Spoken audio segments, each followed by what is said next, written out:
नमस्कार साथियों, आप सभी का हमारे YouTube चैनल विद्यालय एजुकेशन में स्वागत है। जैसे कि आप देख पा रहे हैं सभी लोग, ये लुसेंट की बुक है और लुसेंट की बुक से हम लोग जीव विज्ञान के महत्वपूर्ण क्वेश्चन करने वाले हैं। और ये जीव विज्ञान की जो क्लास है ये आपके एनटीपीसी के लिए लगाई गई है। एनटीपीसी और जितने भी आपके रेलवे के एग्जाम होते हैं जैसे कि एएलपी हो गया, एएलपी है, टेक्नीशियन है और भी जितने एग्जाम है जैसे कि आरपीएफ एसआई की बात कर लें, ग्रुप डी है, ग्रुप डी में भी साइंस बहुत अच्छे लेवल का पूछा जाता है ग्रुप डी में। तो ये सभी जितने भी एग्जाम हैं इन सभी के लिए ये क्लास साइंस की बहुत ही इंपॉर्टेंट होने वाली है। तो यहाँ पे सामान्य ज्ञान के सभी संभावित जितने भी प्रश्न हैं इनके लिए आप लुसेंट की बुक से कवर कर सकते हैं और ये सभी जो प्रश्न हैं ऑब्जेक्टिव रूप में होने वाले हैं। तो चलिए शुरू करते हैं आज के इस क्लास को। आज की क्लास का पहला प्रश्न है, निम्नलिखित में से किसे वर्गीकी का पितामह कहा जाता है? तो वर्गीकी के पितामह के रूप में जाने जाते हैं लीनियस। सी ऑप्शन करेक्ट हो जाएगा, लीनियस। और आज के हमारा जो चैप्टर है इसका नाम भी है, मैं आपको एक बार चैप्टर का नाम बता देता हूँ। इस चैप्टर का नाम है पादप जगत का वर्गीकरण। हमारा ये दूसरा चैप्टर है। अगर आपके पास बुक है तो आप देख सकते हैं पादप जगत का वर्गीकरण, ये हमारे चैप्टर का नाम है और ये आपका दूसरा चैप्टर है। ठीक है, आपके पास बुक हो तो आप खोल के रख सकते हैं अपने सामने ताकि आपको इसको देख करके क्वेश्चन को समझने में और भी आसानी होगी। यह आपका सेकंड चैप्टर है। दूसरा प्रश्न है, द्विनाम पद्धति के प्रतिपादक हैं। द्विनाम पद्धति के प्रतिपादक हैं, इनका नाम है लीनियस। लीनियस, ये ऑप्शन करेक्ट हो जाएगा। अगला प्रश्न है क्वेश्चन नंबर 3, वर्गीकरण का प्राकृतिक सिस्टम किस वनस्पति विज्ञानी ने प्रस्तुत किया था? ये बताना है किस वनस्पति विज्ञानी ने प्रस्तुत किया था। यह जो वर्गीकरण का प्राकृतिक सिस्टम है इसको स्वीडिश वैज्ञानिक ने प्रस्तुत किया था। सी ऑप्शन करेक्ट हो जाएगा।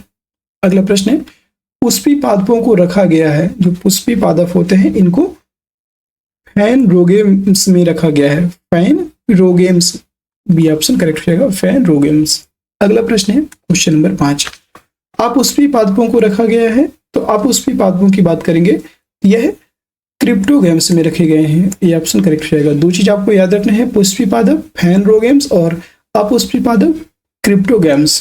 अगला प्रश्न है, वर्गीकरण की आधारीय इकाई है। वर्गीकरण की आधारीय इकाई के रूप में किसको जाना जाता है? तो याद रखेंगे यह हो जाएगा आपका स्पीशीज। वर्गीकरण की आधारीय इकाई स्पीशीज। स्पीशीज मतलब प्रजाति, स्पीशीज मतलब प्रजाति।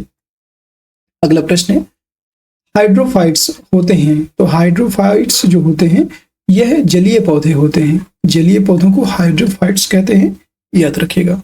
अगला प्रश्न है, द्विनाम पद्धति का अभिप्राय है पौधों के नामों को 2 शब्दों में लिखना जो बताते हैं। तो जो बताते हैं द्विनाम पद्धति के बारे में, तो द्विनाम पद्धति में 2 तरीके से वो बताते हैं। क्या क्या बताते हैं? तो यह आपके वंश और जाति के बारे में बताते हैं। पहला आपका जो द्विनाम पद्धति वाले पौधे होते हैं, मतलब जो उनके द्विनाम नाम होते हैं, उसमें पहला वंश को बताएगा, दूसरा जाति को बताएगा। ये ऑप्शन करेक्ट हो जाएगा।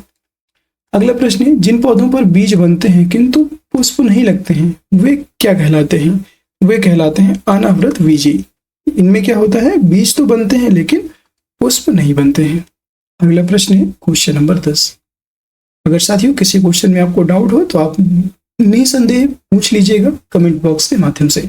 आपके सारे क्वेश्चंस के आंसर हम लोग बता देंगे।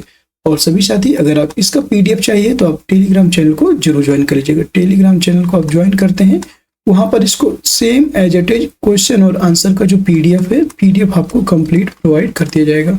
और आज की क्लास थोड़ा सा बड़ी होगी तो धैर्य बना के रखिएगा। और साथियों हम लोग क्लास को कंटिन्यू रखेंगे आपके एग्जाम तक।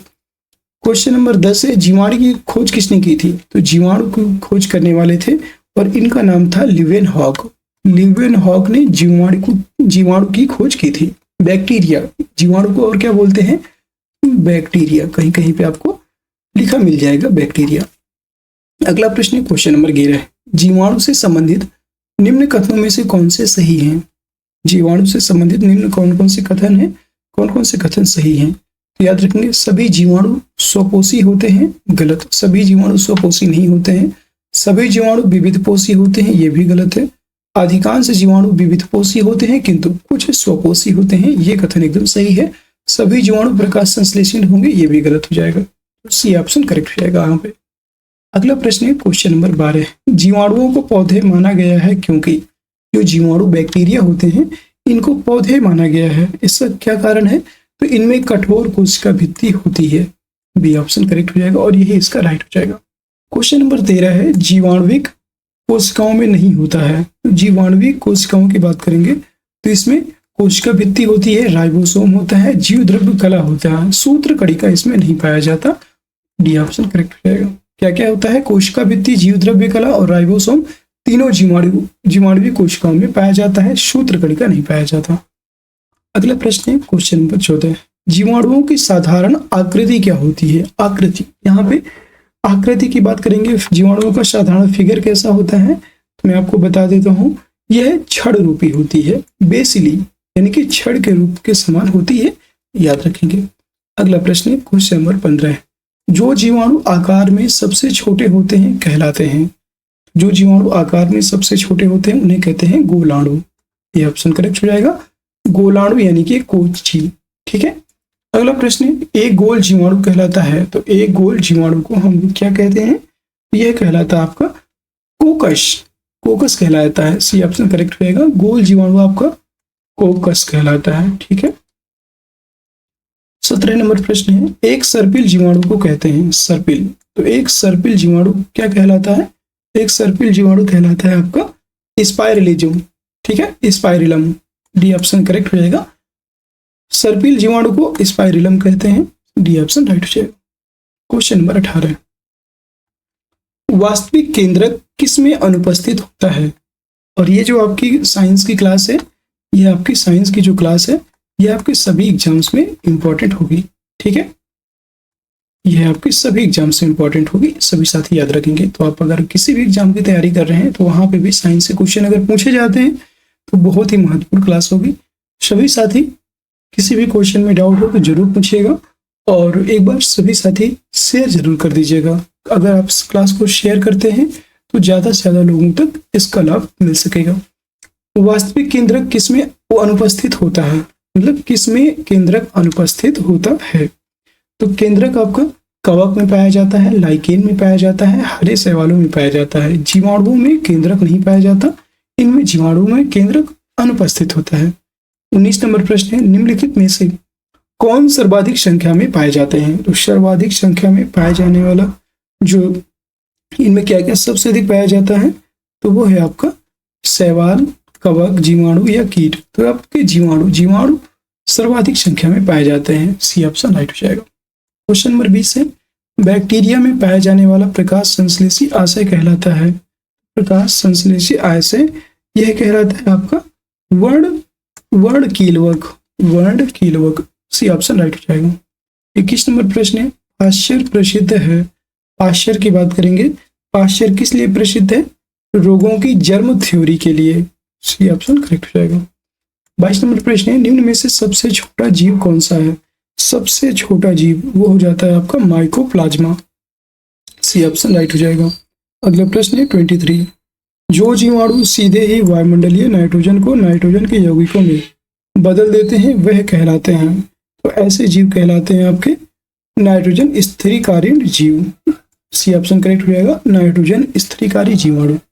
अगला प्रश्न है मूल ग्रंथिकाओं रूट नोड्यूल्स पाई जाती हैं। मूल ग्रंथिकाएं कहाँ पर पाई जाती हैं ये बताना है। तो यह आपकी कुछ लेग्यूमिनस पदार्थों या कुछ लेग्यूमिनस पादपों तथा कुछ अन्य पौधों में भी पाई जाती हैं मूल ग्रंथिकाएं। ये ऑप्शन करेक्ट हो जाएगा। अगला प्रश्न है अधिक नमक वाले आचार में जीवाणु जीवित नहीं रह पाते क्योंकि? अधिक अगर नमक है आचार में तो वहां पर जीवाणु इसलिए नहीं जीवित रह पाते क्योंकि ये जीव द्रव्य संकुचित हो जाते हैं। मतलब यह जीव द्रव्य जो होते हैं यह संकुचित हो जाते हैं और इस तरह मर जाते हैं। मतलब द्रव्य अंकुचित हो जाते हैं, संकुचित हो जाते हैं। ये ऑप्शन करेक्ट हो जाएगा। 26 नंबर प्रश्न है मानव की आंत में पाया जाने वाला जीवाणु है। जो मानव की आंतें होती हैं इनमें कौन सा जीवाणु पाया जाता है? वो है आपका Escherichia coli. Escherichia coli. B option right हो जाएगा। अगला प्रश्न है 27। तपेदिक यानी कि टीबी उत्पन्न करने वाला जीवाणु है। टीबी की बात करेंगे तो तपेदिक उत्पन्न करने वाला जो जीवाणु है ये है आपका माइकोबैक्टीरियम। बी ऑप्शन करेक्ट हो जाएगा, यह माइकोबैक्टीरियम। 28 नंबर प्रश्न है, भोजन की विषाक्तता उत्पन्न होती है। भोजन की विषाक्तता यह उत्पन्न होती है क्लोस्ट्रीडियम बोटुलिनम द्वारा। याद रखेंगे, क्लोस्ट्रीडियम बोटुलिनम द्वारा। बी ऑप्शन राइट हो जाएगा। अगला प्रश्न है, एंटीबायोटिक्स अधिकांशतः प्राप्त होते हैं। तो एंटीबायोटिक्स की बात करेंगे तो यह अधिकांश रूप में प्राप्त होते हैं जीवाणुओं से। ये ऑप्शन करेक्ट हो जाएगा, जीवाणु। अगला प्रश्न है 30, यदि एक जीवाणु कोशिका प्रति 20 मिनटों में विभाजित होती है तो 2 घंटे में कितने जीवाणु बनेंगे। मतलब एक जीवाणु कोशिका प्रति 20 मिनट में विभाजित होती है, मतलब 20 मिनट में वो विभाजित हो जाती है, 1 से 2 हो जाते हैं, तो 2 घंटे में कितने जीवाणु बनेंगे, आप यहाँ पर याद रखना है। तो 20 मिनट में 2 बन गए, ठीक है। फिर अगले 40 मिनट में कितने बन जाएंगे, तो अगले 40 मिनट में क्या हो जाएगा, तो 4 बन जाएंगे, ठीक है।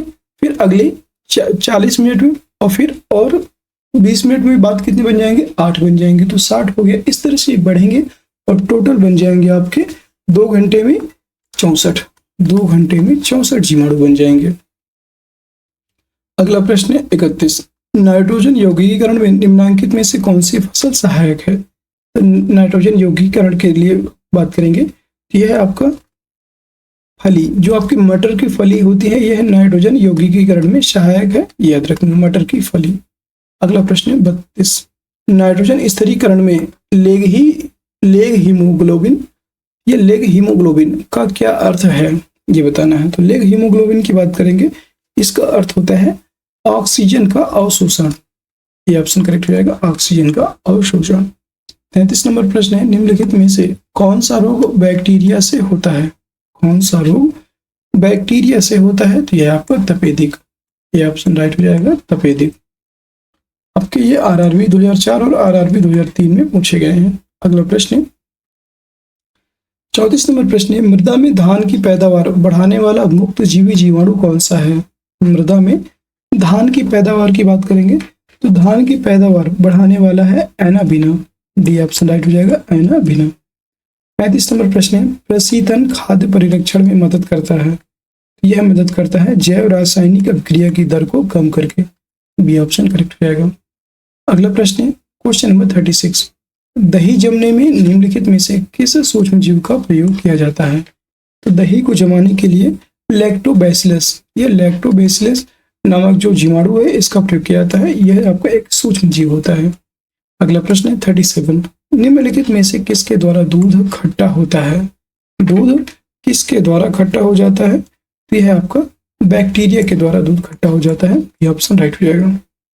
38, दूध के दही के रूप में जमने का कारण होता है, यह लैक्टोबैसिलस। अभी बताया आपको, लैक्टोबैसिलस। सी ऑप्शन राइट हो जाएगा। 39 नंबर प्रश्न है, निम्न में से कौन सा सहजीवी नाइट्रोजन यौगिकीकरण हेतु जीवाणु है, बताना है। नाइट्रोजन यौगिकीकरण जीवाणु इसमें कौन सा है, यह हो जाएगा आपका राइजोबियम। नाइट्रोजन स्थिरीकरण जीवाणु होता है राइजोबियम। अगला प्रश्न है क्वेश्चन नंबर 40, सर्वप्रथम विषाणु वायरस की खोज किसने की थी। तो वायरस विषाणु की खोज करने वाले थे और इनका नाम था इवानोव्स्की। ठीक है, इवानोव्स्की ने विषाणु की खोज, वायरस की खोज की थी। 41 नंबर क्वेश्चन है, विषाणु माने जाते हैं। तो विषाणु कैसे पदार्थ होते हैं। विषाणु एक प्रकार से आपके माने जाते हैं सजीव और निर्जीव के बीच एक transitional group. C option correct रहेगा। बहुत बार ये इंपॉर्टेंट क्वेश्चन है, बहुत बार ये क्वेश्चन पूछा गया है। और जो विषाणु होते हैं, वायरस होते हैं, ना तो ये पूर्ण रूप से सजीव होते हैं ना तो पूर्ण रूप से निर्जीव होते हैं, ये बीच का एक ट्रांजिशनल ग्रुप होता है। अगला प्रश्न है 42 नंबर प्रश्न है, निम्नलिखित में से किसमें एंजाइम्स नहीं होते हैं। एंजाइम्स, तो एंजाइम्स की बात करेंगे तो यह किसमें नहीं होते हैं, ये आपके विषाणुओं में नहीं होते। जो वायरस होता है, वायरस में एंजाइम नहीं पाया जाता। अगला प्रश्न है 43, टीएमवी शब्द संबंधित है। टीएमवी शब्द की बात करेंगे, यह आपका संबंधित है विषाणुओं से। सी ऑप्शन करेक्ट रहेगा। अगला प्रश्न है 44, हाइड्रोफोबिया रोग से उत्पन्न होता है। तो हाइड्रोफोबिया की बात करेंगे, यह एक प्रकार का विषाणुओं से उत्पन्न रोग होता है। सी ऑप्शन करेक्ट हो जाएगा, विषाणु। 44 का आपका राइट आंसर हो जाएगा सी। अगला प्रश्न है क्वेश्चन नंबर 45। कुत्ते के काटने से जिस विषाणु के द्वारा घात रोग उत्पन्न होता है वह कहलाता है, वह होता है हाइड्रोफोबिया। इसमें हाइड्रोफोबिया जो रोग होता है इसमें पानी से डर लगने लगता है। अगला प्रश्न है 46। चेचक के लिए टीके का विकास किया था। चेचक के लिए टीके का आविष्कार करने वाले थे और इनका नाम है चेचक के टीके। चेचक के टीके की बात करेंगे, यह हो जाएगा आपका Edward Jenner. Edward Jenner, C option correct हो जाएगा। चेचक के टीके का विकास एडवर्ड जेनर के द्वारा किया गया और यह पहला टीका था, याद रखेंगे, पहला टीका। अगला प्रश्न है 47। एडवर्ड जेनर ने खोज की थी, तो एडवर्ड जेनर ने चेचक के टीके की खोज की थी। 47 का डी हो जाएगा। अगला प्रश्न है 48। विषाणु वृद्धि करता है, तो विषाणु किसमें वृद्धि करता है? जीवित कोशिका में। जो भी जीवित कोशिका विषाणु को वायरस को प्राप्त होगी उसमें वह वृद्धि करने लगता है। बी ऑप्शन करेक्ट हो जाएगा। 49 नंबर प्रश्न है विषाणु निर्जीव माने जाते हैं क्योंकि? विषाणु निर्जीव इसलिए माने जाते हैं क्योंकि यह क्रिस्टलाइज हो सकते हैं, यह क्रिस्टलाइज हो सकते हैं। बी ऑप्शन करेक्ट हो जाएगा। 50 नंबर प्रश्न है एंजाइम अनुपस्थित होते हैं। एंजाइम्स जो आपके एंजाइम होते हैं यह किस में अनुपस्थित होते हैं? अगर इसकी बात की जाए तो यह आपके विषाणुओं में अनुपस्थित होते हैं। बी ऑप्शन राइट हो जाएगा। अगला प्रश्न है क्वेश्चन नंबर 51। एड्स का कारण है, एड्स, तो एड्स का कारण होता है T4 लिम्फोसाइट्स की कमी। T4 लिम्फोसाइट्स की कमी होती है एड्स का कारण। ए ऑप्शन राइट हो जाएगा। अगला प्रश्न है 52 नंबर प्रश्न है 52। HIV द्वारा होने वाला रोग है। HIV, तो HIV के द्वारा होने वाला रोग होता है आपका एड्स। इससे एड्स नामक रोग हो जाता है। अगला प्रश्न है 53 नंबर प्रश्न। एड्स वायरस क्या होता है? तो एड्स वायरस की बात करेंगे तो यह एक प्रकार का जो एड्स है, एड्स एक प्रकार का एक सूची RNA होता है, एक सूची RNA। ये ऑप्शन करेक्ट हो जाएगा। अगला प्रश्न है 54। एड्स का कारण है, तो एड्स का कारण होता है वायरस। ठीक है, एड्स की बात करेंगे तो इसका मूल कारण होता है वायरस। सी ऑप्शन करेक्ट हो जाएगा। अगला प्रश्न है 55। इबोला क्या है? इबोला की बात करेंगे तो इबोला एक प्रकार का वायरस होता है। डी ऑप्शन करेक्ट हो जाएगा। सभी ने संभवतः इबोला वायरस का नाम सुना होगा।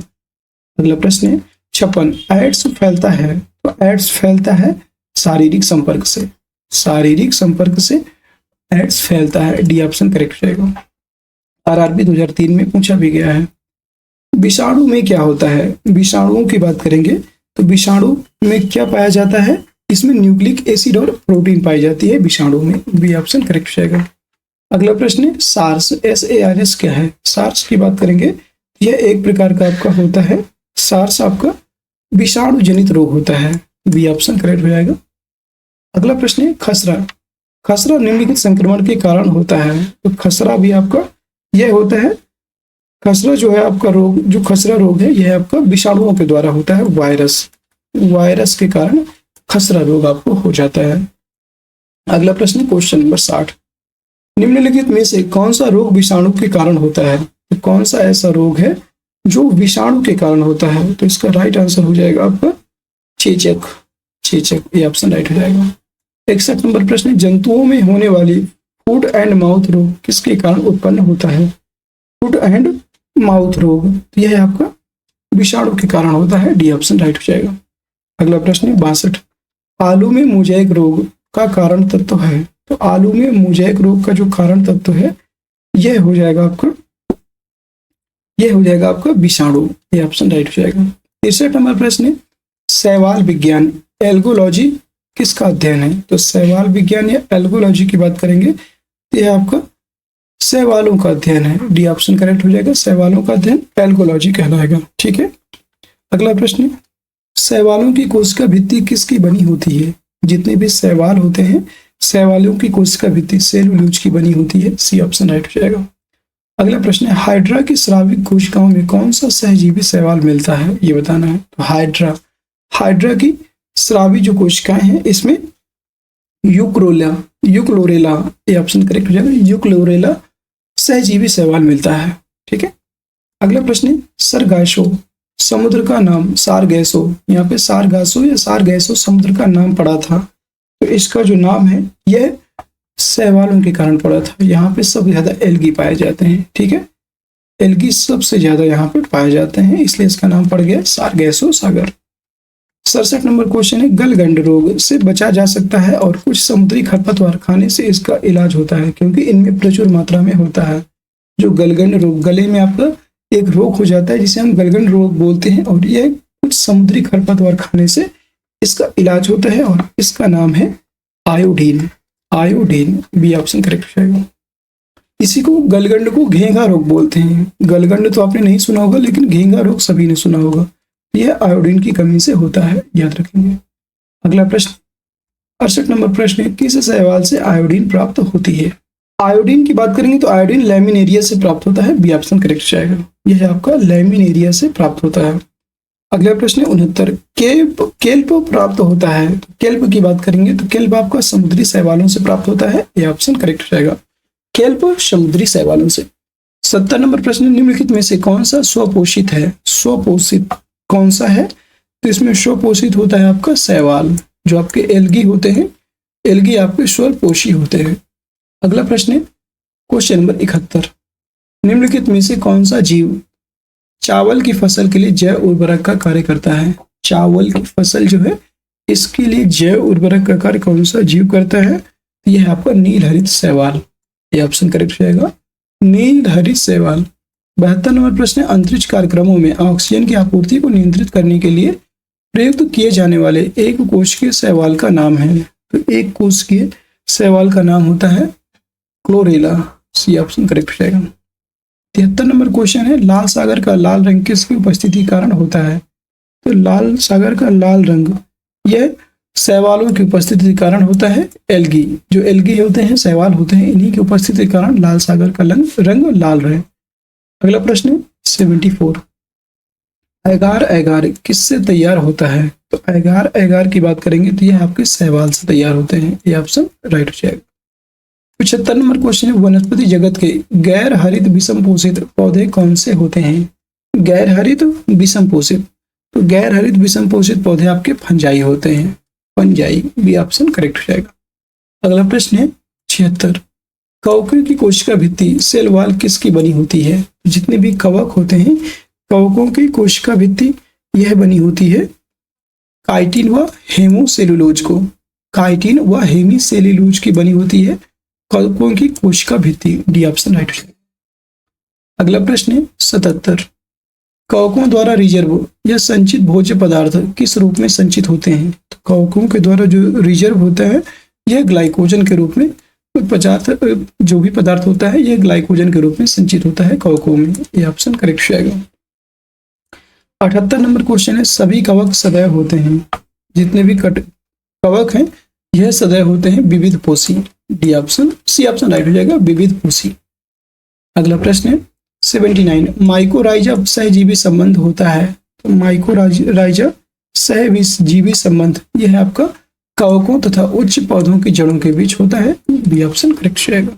अगला प्रश्न है क्वेश्चन नंबर 80, वृक्षों की छालों जो बार्क्स पर उगने वाले कवक कहलाते हैं। तो वृक्षों की छालों पर उगने वाले जो कवक हैं यह आपके क्या कहलाते हैं? यह आपके कोर्टिकोलस कहलाते हैं, ये ऑप्शन करेक्ट रहेगा। 81 नंबर क्वेश्चन है, गोबर पर उगने वाले कवक कहलाते हैं।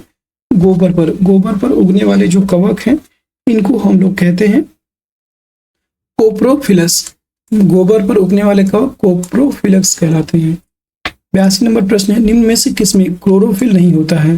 क्लोरोफिल शैवाल में होता है, ब्रायोफाइट्स में होता है, ट्राइडोफाइट्स में होता है। कवक में आपका ये क्लोरोफिल नहीं पाया जाता है, डी ऑप्शन राइट हो जाएगा।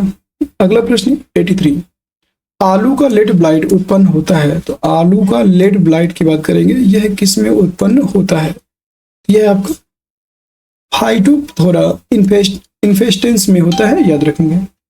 फाइटोप्थोरा इन्फेस्टेंस के द्वारा इसका उत्पन्न होता है आलू का लेड ब्लाइट, डी 83 का हो जाएगा, सी ऑप्शन, 83 का सी ऑप्शन करेक्ट हो जाएगा।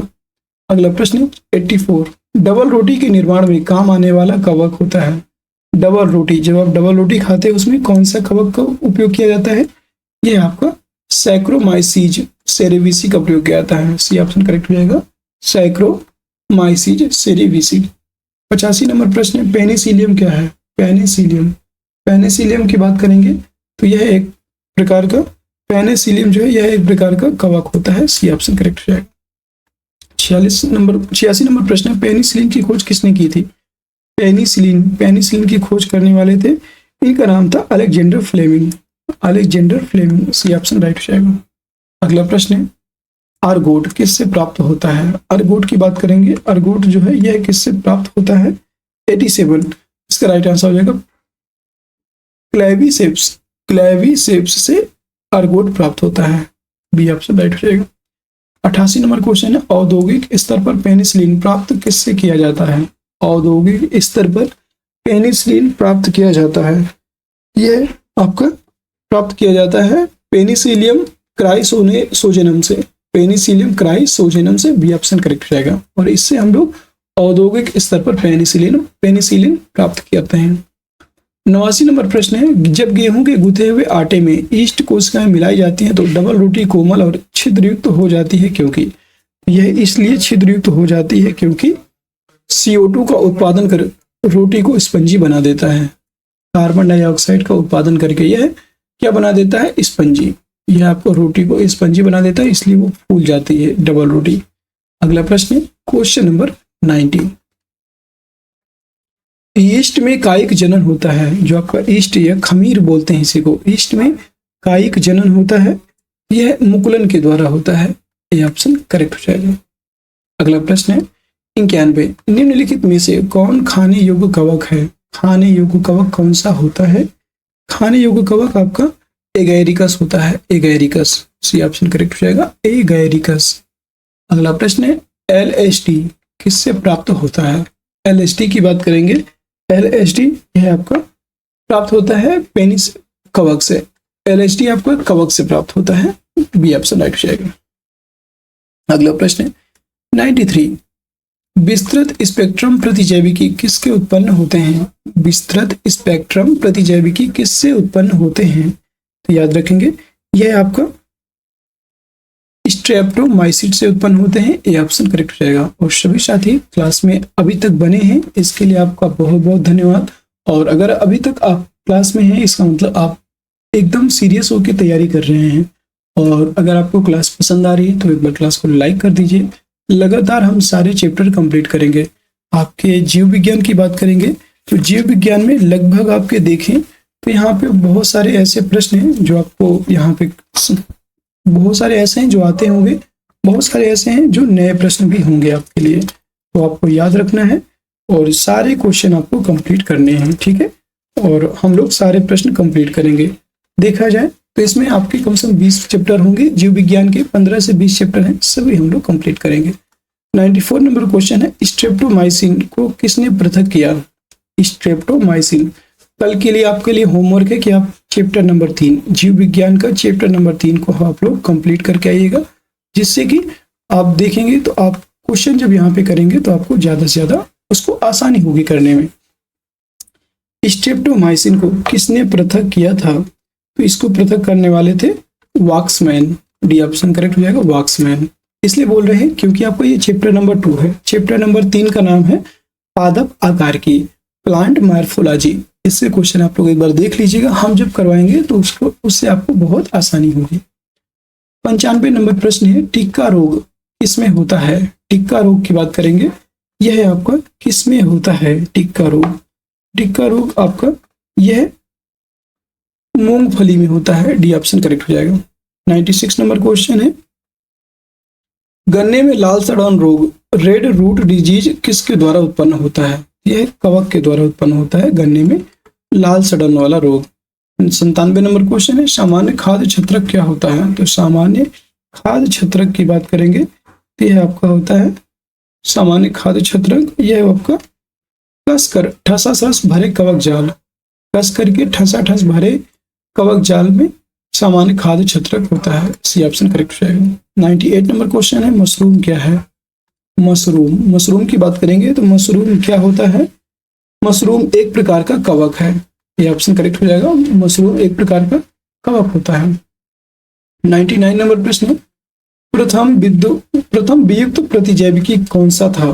प्रथम वियुक्त प्रतिजैविकी, यह हो जाएगा आपका penicillin. D option correct, C option right हो जाएगा। 100 नंबर क्वेश्चन है, एथलीट फुट नामक बीमारी किससे उत्पन्न होती है? एथलीट फुट, यह आपकी कवक से उत्पन्न होने वाली बीमारी है, एथलीट फुट।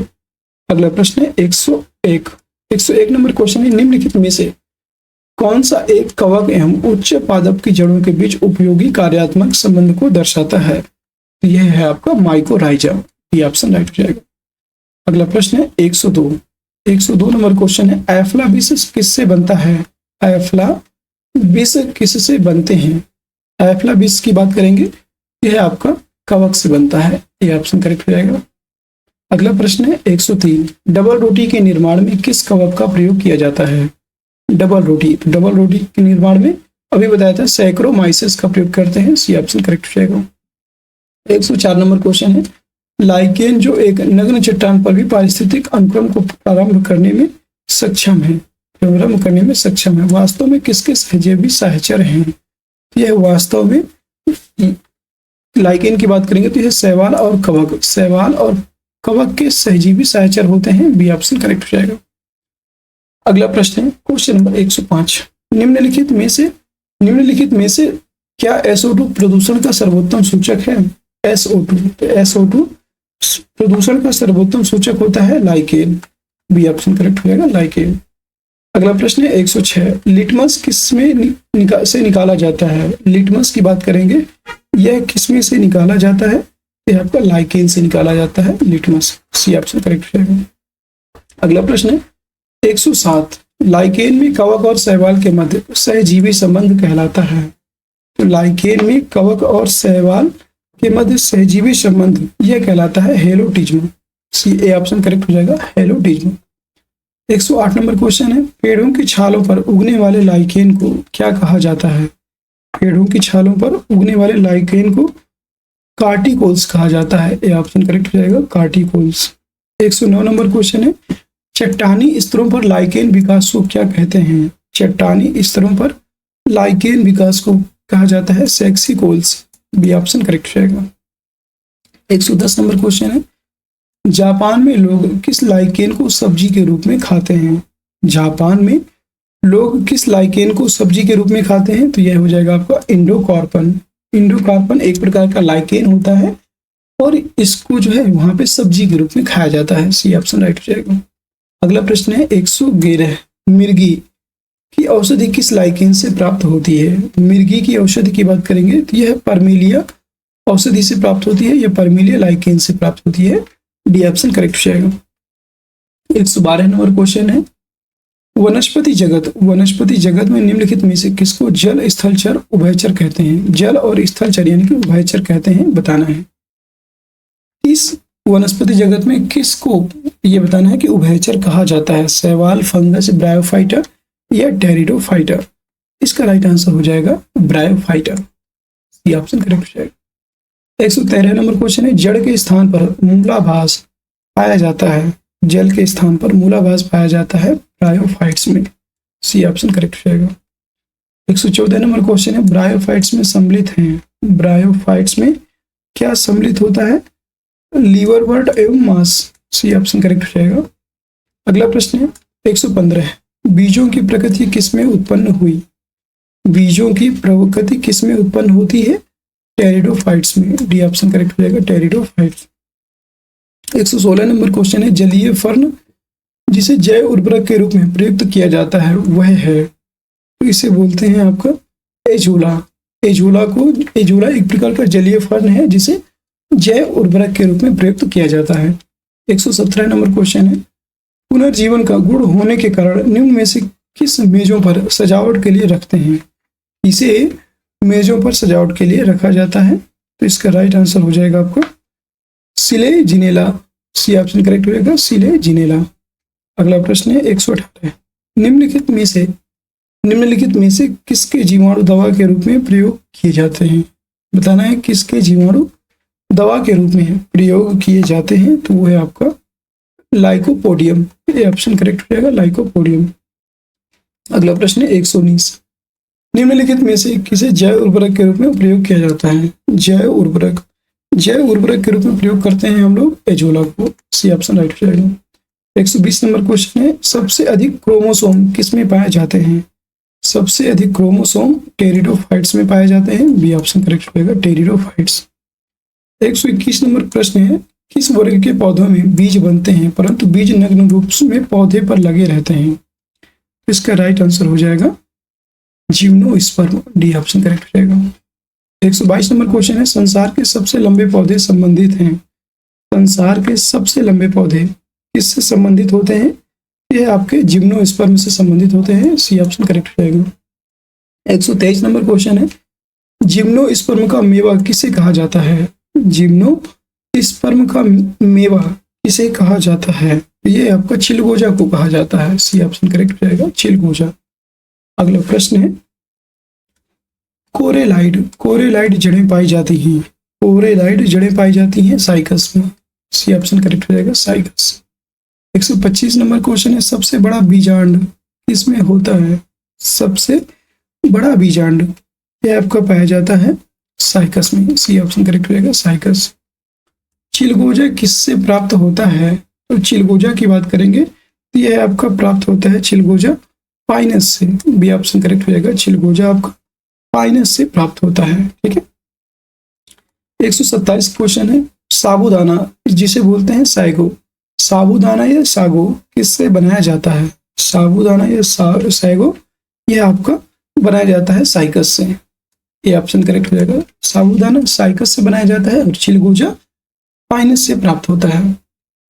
अगला प्रश्न है 128, दमा एवं खांसी के रोगों में काम आने वाली औषधि इफेड्रिन इसे बोलते हैं इफेड्रिन, किससे प्राप्त की जाती है? इफ्रेडा से प्राप्त होती है, याद रखें। इफेड्रा भी बोल सकते हैं, इफेड्रा से प्राप्त होती है। 129 नंबर प्रश्न है, कौन एक जीवित जीवाश्म लिविंग फॉसिल्स कहलाता है? ये कौन सा एक ऐसा है जो जीवित जीवाश्म कहलाता है? तो यह आपका एक जीवित जीवाश्म के रूप में झिंगुआ को जाना जाता है। और साथियों, आज की क्लास का अंतिम प्रश्न है 130, विषाणु क्या है? विषाणु क्या है? कोशिकीय, अकोशिकीय, एकोशिकीय या बहुकोशिकीय? क्या होगा इसका राइट आंसर? कमेंट सेक्शन के माध्यम से इसको कमेंट करके इसका आंसर बताइएगा। सभी साथी इसका आंसर क्या होगा, तो इसका आंसर आप लोग बताइएगा। और सभी साथियों से अनुरोध है कि सभी साथी क्लास को एक बार शेयर कर दीजिए। जितने भी साथी जुड़े हुए हैं शेयर कर दीजिए, क्लास को लाइक कर दीजिए और चैनल पर नए हो तो चैनल को सब्सक्राइब भी जरूर कर लीजिएगा, ताकि आगे आने वाली सारी वीडियोज की नोटिफिकेशन आप सभी को प्राप्त होती रहे। और सभी साथी हमारे टेलीग्राम चैनल को ज्वाइन कर ले। टेलीग्राम चैनल का लिंक आपको वीडियो के डिस्क्रिप्शन में दिया हुआ है, वहां से आप इसको ज्वाइन जरूर कर लीजिएगा। टेलीग्राम चैनल को ज्वाइन करेंगे तो आपको इस क्लास का PDF प्राप्त हो जाएगा। ये आपके जितने भी 130 क्वेश्चन का PDF है, 130 क्वेश्चन आपको PDF पे question and answer, question plus answer के रूप में मिल जाएंगे। तो आप इसको एक बार रिवाइज कर सकते हो, या तो आप चाहें तो आप उसको निकलवा सकते हो पेज बाय पेज आप पढ़ने के लिए। और उम्मीद है आप सभी को क्लास पसंद आई होगी। अगर क्लास पसंद आई है तो क्लास को लाइक कर दीजिएगा, शेयर कर दीजिएगा।